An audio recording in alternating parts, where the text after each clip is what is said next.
ہے صوفیاء کرام اللہ کے راستے میں ایک گائیڈ کے طور پہ کام کرتے ہیں، ان سے رہنمائی لینا بہت ضروری ہے۔ بغیر کسی کی رہنمائی میں جب عبادتیں ہوتی ہیں تو ماتھے پر محراب تو بن سکتی ہے مگر سجدوں کا نور ظاہر نہیں ہوتا، لیکن اگر کسی پیر و مرشد کی رہنمائی میں اللہ کی بارگاہ میں بندہ سجدے کرے تو وہ اپنی تقدیر میں بھی انقلاب برپا کر لیتا ہے اور پورے ملکوں کی تقدیر بدل کے رکھ دیتا ہے۔ بسم اللہ الرحمن الرحیم وبہ نستعین۔ السلام علیکم ورحمۃ اللہ وبرکاتہ۔ خدا کے عاشق تو ہیں ہزاروں بنوں میں پھرتے ہیں مارے مارے، میں اس کا بندہ بنوں گا جس کو خدا کے بندوں سے پیار ہوگا۔ ہندوستان روحانیت کی سرزمین ہے، ہندوستان صوفیاء کرام کی سرزمین ہے۔ اس ملک میں مشرق سے لے کر مغرب تک، شمال سے لے کر جنوب تک ہر جگہ اولیاء اللہ صوفیاء کرام بزرگان دین آرام فرما رہے ہیں۔ ہر سلسلے کے مشائخین اس ہندوستان میں پائے جاتے ہیں۔ کہیں صوفیاء کرام کے مزارات ہیں تو بہت سارے مقامات ایسے بھی ہیں کہ جن مقامات پر بیٹھ کر کے صوفیاء کرام نے ایک لمبے زمانے تک عبادتیں کی، ریاضتیں کی، مجاہدات کیے، چلہ کیا۔ اللہ رب العزت نے ان کے اس ذکر کی برکت سے ان تمام مقامات کو بھی محفوظ کر دیا اور تمام لوگ وہاں جاتے ہیں، حاضری دیتے ہیں اور ان مقامات سے برکتیں حاصل کرتے ہیں، اور وہ تمام مقامات بڑا روحانی اثر رکھتے ہیں، اور آج بھی ان جگہوں پر جب لوگ جاتے ہیں تو بڑا روحانی سکون ملتا ہے۔ اور ہم ایسی ہی ایک جگہ پر حاضر ہیں جہاں پر اللہ کے ایک مقدس ولی نے چند سال گزار کر کے عبادتیں کی تھیں، ریاضتیں کی تھیں، مجاہدات کیے تھے، تو ان کے نام سے چلہ یہاں پر موجود ہے۔ آپ دیکھ رہے ہیں یہاں پر لکھا ہوا ہے خانقاہ عالیہ نقشبندیہ حضرت حافظ مولانا شاہ فضل الدین احمد نقشبندی رحمۃ اللہ علیہ، گفا شریف گنگدھار۔ تو اس جگہ کا جو نام ہے وہ گنگدھار ہے، اور یہ گفا شریف کے نام سے جگہ مشہور ہے۔ یہ جو عمارت آپ دیکھ رہے ہیں یہاں پر بیٹھ کر کے حضرت مولانا فضل الدین احمد نقشبندی رحمۃ اللہ علیہ نے چلہ فرمایا تھا، اور حضرت مولانا فضل الدین احمد نقشبندی رحمۃ اللہ علیہ کا مزار مبارک راولپنڈی میں ہے۔ سلسلہ نقشبندیہ مجددیہ کے بہت عظیم بزرگ ہیں، اور جاورا یہاں سے قریب ہی جاورا ایک شہر ہے، اور اسی شہر میں سلسلہ نقشبندیہ مجددیہ کے ایک بہت عظیم بزرگ حضرت حافظ غلام حیدر رحمۃ اللہ علیہ ان کا آستانہ ہے، انہی کے پیر و مرشد ہیں حضرت مولانا فضل الدین احمد رحمۃ اللہ علیہ۔ تو آپ یہ سمجھ گئے کہ سلسلہ نقشبندیہ مجددیہ کے بزرگ ہیں، اور آپ کا مزار مبارک راولپنڈی میں ہے، مگر یہاں پر حضرت نے اپنے پیر و مرشد کے حکم پر یہاں پر آ کر کے وقت گزارا اور چلہ کیا، اور یہاں پر تقریباً 38 سال رہے ہیں۔ یہاں سے برابر میں ہی ایک ندی گزرتی ہے، اور اسی ندی کے برابر میں حضرت کا چلہ شریف ہے۔ اور صوفیاء کرام کی جب ہم تاریخ پڑھتے ہیں، بزرگان دین کی تاریخ میں ہمیں کئی جگہوں پر یہ ملتا ہے۔ دلی میں بھی اگر آپ دیکھیں گے تو جمنا کے کنارے حضرت محبوب الہی خواجہ نظام الدین اولیاء رحمۃ اللہ علیہ کی خانقاہ اور چلہ شریف ہے، اور اسی طرح سے ہندوستان بھر کے الگ الگ مقامات پر ہم نے خود جا کر کے یہ تجربہ کیا اور آپ کو بھی دکھایا کہ جہاں پر ندی ہے، پانی کی سہولت، یعنی جہاں طہارت کی سہولت ہے، وہاں پر صوفیاء کرام کی خانقاہیں اور چلے ہیں، اور یہاں بھی ندی قریب سے گزرتی ہے، اور حضرت مولانا فضل الدین احمد نقشبندی رحمۃ اللہ علیہ کا یہاں پر چلہ شریف ہے، اور یہاں 38 سالوں تک تقریباً حضرت نے عبادتیں کی اور ریاضتیں کی، اور اس کا اثر آج بھی یہاں پر پایا جاتا ہے۔ جس خانقاہ کی ہم بات کر رہے ہیں، جاورا شریف کی جو خانقاہ ہے، اس خانقاہ کے صاحب سجادہ حضرت مولانا فضل حیدر صاحب ہمارے ساتھ میں ہیں، جو اپنے بزرگوں کی روایت کو روک کے نہیں رکھے ہوئے ہیں، بلکہ صوفیانہ روایتوں کو اپنے بھائیوں کے ساتھ میں مل کر کے، اپنے فیملی والوں کے ساتھ مل کر کے، اور اپنے تمام مریدین، معتقدین، متوسلین کے ساتھ میں مل کر کے اس روایت کو آگے بڑھا رہے ہیں۔ اور باقی جو یہاں پر لوگ ہیں سب خدمت کرتے ہیں، اور یہیں کے مقامی لوگ ہیں اور ہمارے ساتھ آج حاضری دینے کے لیے آئے ہیں۔ سب سے پہلے تو یہاں کے ذمہ داروں کا میں شکریہ ادا کرتا ہوں، آپ نے مجھے عزت دی اور یہ عزت کا امامہ میرے سر پر رکھا اور یہ پھول چڑھائے۔ ظاہر سی بات ہے کہ ہم تو کوئی قابل عزت نہیں ہے، بس صوفیاء کرام کا نام لیتے ہیں، اللہ کے دوستوں کا نام لیتے ہیں، ان کے نام لینے کی برکت سے اللہ نے عزت عطا فرمائی ہے۔ میں آپ کا بہت بہت شکر گزار ہوں۔ فضل میاں، کیا نسبت ہے اس کو آپ کی خانقاہ سے، اس جگہ کو؟ السلام علیکم ورحمۃ اللہ وبرکاتہ۔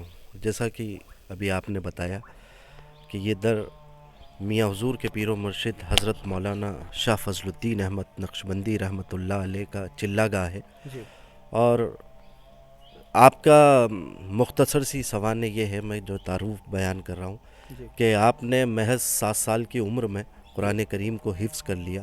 جی، اس کے بعد آپ کی ابتدائی تعلیم آپ کے والد ماجد حضرت خواجہ محمود رحمۃ اللہ علیہ سے آپ نے حاصل کی۔ جی، اس کے بعد جب والد محترم بھی ایک پیر کامل تھے جی، تو ان کو احساس ہوا کہ میرا فضل الدین، اب ان کو آزاد کیا جائے، تو انہوں نے ان کو آزاد کر دیا، اور پھر آپ تشریف لے گئے کابل افغانستان میں، جی، اور آپ نے وہاں پر علم حاصل کیا۔ اس کے بعد آپ کو خواب میں ایک نقشہ آیا، اس نقشے میں یہ آپ کو بتایا گیا جی، کہ ایک پاس میں سے پانی بہہ رہا ہے، ایک عیدگاہ ہے اور ایک اسی کے اطراف میں ایک مزار ہے. بس وہ نقش آپ کے جیسی ذہن میں آیا, آپ نے وہاں سے سفر کرنا شروع کر دیا. آپ جہاز کے راستے بمبئی ہوتے ہوئے, اندور ہوتے ہوئے, اور پھر جاورا کو پہنچے. جاورا میں جو حضرت خواجہ حافظ غلام حیدر شاہ صاحب میاں حضور رحمۃ اللہ علیہ ہیں, تو وہ نوابی دور تھا, تو اس وقت وہاں پر دروازے ہوا کرتے تھے. تو جب کوئی باشندہ سرحد کے اندر آتا تھا تو اگر دیر وقت ہو جاتی تھی تو وہاں سرائے میں وہ قیام کرتا تھا. جب آپ جاورا تشریف لائے, آپ نے اپنے آپ کو چھپا رکھا تھا کیونکہ آپ حافظ بھی تھے, عالم بھی تھے, لیکن آپ نہیں چاہتے تھے کہ مجھے کوئی پہچانے, تو آپ نے وہاں کسی کے وہاں ملازمت کر لی. جب آپ نے اس جاورا شہر میں ملازم ہو گئے تو رمضانوں کا وقت تھا, تراویح کا ہر گھر میں اہتمام ہوتا تھا اس وقت میں, نوابوں کے دور میں. تو آپ تراویح میں پیچھے کھڑے ہوئے تھے اور حافظ صاحب نے کچھ غلطی کی تو آپ نے لقمہ دیا. بس اس دن آپ کا راز کھلا اور آپ وہاں سے پھر فوراً حالت میں آپ آگے بڑھ گئے. وہیں پر یہ ہوا کہ آپ پھر چلتے چلتے آلوٹ آئے, آلوٹ سے پھر گفا شریف آئے. گفا شریف آنے کے بعد آپ نے یہاں پر آگے ایک پیڑ ہے, وہاں پر آپ نے کئی دنوں تک قیام کیا. اور جو چرواہے ہوتے تھے اس وقت کے, اور وہ دیکھتے تھے تو وہ آپ سے بات کرنے کی کوشش کرتے تھے, لیکن آپ مختصر سی بات کیا کرتے تھے. آپ کو زیادہ کھانا اور زیادہ سونا پسند نہیں تھا. اس کے بعد یہ ہوا کہ آپ جب یہاں تشریف لائے تو جو نقشہ آپ کے خواب میں تھا ہو بہو وہ یہاں نظر آیا اور آپ کے دل کو اطمینان ہوا. تو یہاں پر یہ آپ پیچھے کی طرف دیکھیں گے, یہاں ایک گفا شریف ہے. تو آپ نے ایک شخص سے کہا کھود, اور اس نے کئی دنوں بعد صرف ایک ہی لفظ کہا کھود, تو ان حضرات نے گیتی لائے اپنے گھر سے بنا سوال کیے اور یہاں کھودنا شروع کی. تو یہاں پر آپ نے عبادتیں کی اور کھانے کو کچھ تھا نہیں, یہ چاروں طرف جنگل تھا. تو آپ کڑوے پیڑ کے پتے ابال کر لکڑیوں پہ, اور آپ کی وہ غذا تھی.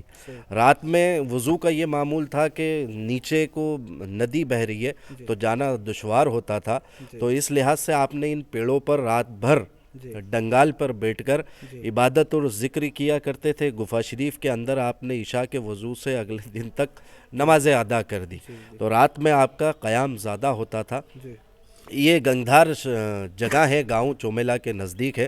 یہاں پر اس کے بعد پھر میاں حضور رحمۃ اللہ علیہ نے آپ سے بیعت حاصل کی. مولانا عبداللطیف شاہ صاحب آپ کو یہاں لے کر آئے تھے. اسے یہ چاہیے کہ قلب کی صفائی کیسے ہوتی ہے وہ یہاں پر قیام کرتا ہے, اور ہمارے بزرگوں نے اس در کو آباد کیا. اس کے بعد جیسے جیسے میاں حضور نے پردہ کر لیا, ان کے بعد ان کے صاحبزادہ شہید محمد سلطان جیلانی ادب گلشن آبادی بھی یہاں تشریف لائے. ان کے بعد والد محترم جناب جمیل احمد صاحب نے کئی مہینوں تک یہاں قیام کیا, اور جو ان کا ایک کام تھا کہ نانا کا سلسلہ, نانا کے پیر و مرشد کا سلسلہ, انہوں نے آمد و رفت یہاں زور شور سے شروعات کی اور مریدین کو اور سب کو اس در کے بارے میں بتا دیا. اس کے بعد پھر وہ کئی مہینوں تک انہوں نے قیام کیا. تو یہ جو آپ کے سامنے منظر ہے کہ مسجد کی تعمیر انہوں نے یہاں رہ کر کرائی, اور بھی اس یہاں کے اطراف میں خانقاہ میں جتنے بھی ہیں ان سب کو یہاں رہ کے آپ نے مہمانوں کی سہولیت کے مطابق, کیونکہ پیشے سے انجینئر تھے تو آپ کو یہ بہت اچھے سے معلوم تھا کہ خانقاہ میں اگر کوئی زائرین آتا ہے تو اس کو کس کس چیز کی ضرورت پیش آتی ہے, حاجت ہوتی ہے, تو اس کے متعلق آپ نے اس کا کنسٹرکشن یہیں رہ کر کرایا. ان کے بعد دھیرے دھیرے اللہ کا بڑا احسان ہے کہ وہ ہمیں بھی حاضری کا شرف حاصل ہوتا ہے. یہ جو آپ کمیٹی کے حضرات دیکھ رہے ہیں, ہمارے سعید چچا, یہ سب اس خانقاہ کی ہر طریقے سے یہ مہمان نوازی کے لیے اور اس در کے لیے اپنے آپ کو بچھا دیتے ہیں.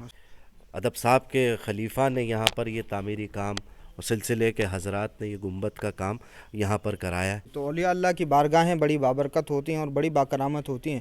یہ حضرت میاں حضور کے فیض یافتہ ہیں اور عاقب صاحب کے فیض یافتہ ہیں. ادب گلشن آبادی کا بھی ان پہ کرم ہے.